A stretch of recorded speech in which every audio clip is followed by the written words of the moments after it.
অনেকেই বলে কোরআন মুখস্থ করা কঠিন, আমার সময় নেই। কিন্তু সত্যিটা হলো এটা কঠিন মনে হয় শুধু যদি তুমি কঠিন মনে করতে দাও। কোরআন কখনো তোমাকে ছাড়ে না, তুমি নিজেই ছেড়ে দাও।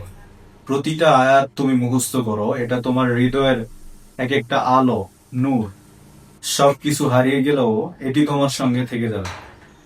এটা তোমার ডিপ্রেশন বা একাকী রাতের সঙ্গী, তোমার জীবনের কঠিন সময় গাইড, এবং জীবনের বিভিন্ন ফিতনায়, বিভিন্ন পরীক্ষায় রক্ষা করে।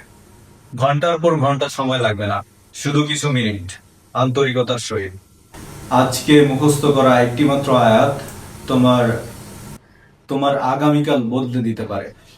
পারফেক্ট মোমেন্ট বা মুড বা সঠিক সময়ের জন্য অপেক্ষা করা বন্ধ কর। সেটা কখনো আসবে না, সেভাবে কখনো হয় না।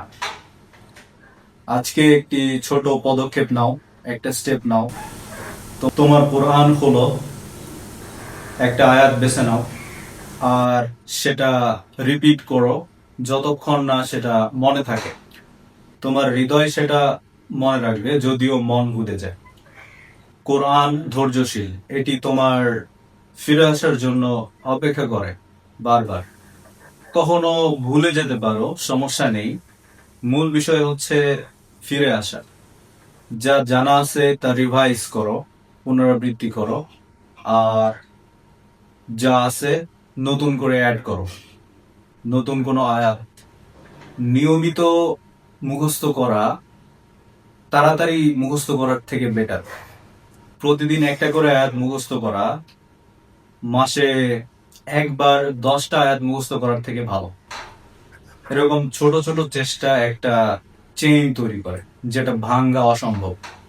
ব্যাপারটা ভেবে দেখো, তোমার হৃদয় কোরআন বহন করতেছে, আল্লাহর কালাম।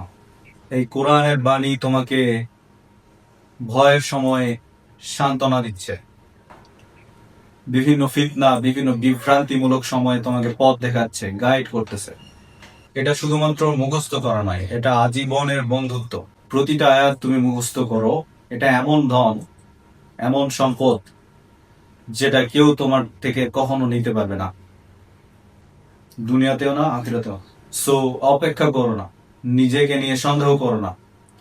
আজকেই প্রথম স্টেপ নাও। এক আয়াত, এক মুহূর্ত, এক হৃদস্পন্দন। কোরআন তোমার সঙ্গে থাকবে যদি তুমি কোরআনের সাথে থাকো চিরকাল। আল্লাহ হাফিজ। আল্লাহ আমাদের তৌফিক দিন কোরআন হৃদয়ে ধারণ করার। ভিডিওটি শেয়ার করবেন দিনী দাওয়াতের উদ্দেশ্যে। চ্যানেলটি সাবস্ক্রাইব করবেন। জাযাকুমুল্লাহ খায়ের। আসসালামু আলাইকুম।